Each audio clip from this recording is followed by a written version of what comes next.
la reine Gili Gili ne pouvait s'empêcher de rire. Je pense que c'est très très important de faire vivre encore le livre papier, le plaisir de tourner des pages, de prendre le temps. Chaque enfant peut lire à son rythme, enfin lit à son rythme quand il a un livre papier dans les mains. Et donc j'avais envie de partager ça avec des enfants pour qu'ils aient cette connaissance. Le livre, ça existe. Comment on peut avoir du plaisir avec un livre? Donc je leur laisse tourner les pages. Parfois, il y en a qui veulent lire, je les laisse lire. Et donc voilà, et je leur dis doucement de prendre le temps. Et voilà, et ça c'est super intéressant. Et j'ai beaucoup de plaisir à ça. Et le blaireau qui est effronté, glapit. Grand-mère Lou, y es-tu? Que fais-tu? Et elle ramassa 2 seaux. Ça vivifie un peu la vie parce que le contact avec les enfants, c'est quelque chose d'assez très appréciable. En plus, ils ont souvent le sens de l'humour et comme j'aime bien blaguer, ça marche bien. On sème, on met des graines dans la tête des enfants et puis après, bien, on ne sait pas trop ce que ça devient. Mais peut-être se souviendront-ils dans quelques années d'un vieillard tremblotant qui leur racontait des histoires. Pourquoi ai-je des mains? Je ne sais pas. Écouter, comprendre et surtout rêver.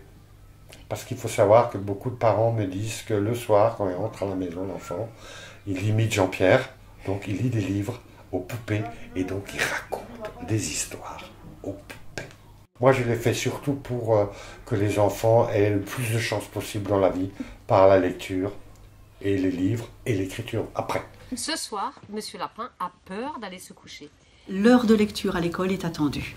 C'est un vrai rendez-vous hebdomadaire et quand pour une raison ou pour une autre il ne peut pas avoir lieu, ça les impacte. Alors ils en retiennent un partage déjà, ils en retiennent d'être importants pour des gens qui viennent spécialement leur lire des histoires, ils en retiennent des moments une certaine forme d'intimité, à partager des émotions et à pouvoir s'exprimer, pas exactement dans un cadre de classe, avec justement une personne qui n'a pas d'incidence sur les fameux bulletins par exemple.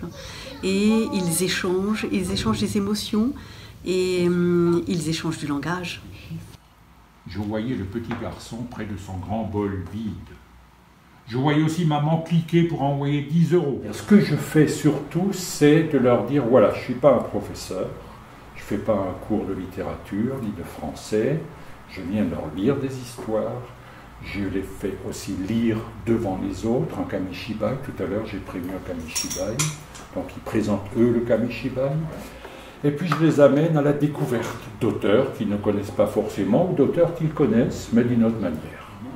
Moi, je suis fan de lecture. Depuis tout gamin, je lisais tout ce qui me passait entre les mains et je me suis dit, bon ben, pourquoi pas aussi leur amener ce plaisir-là.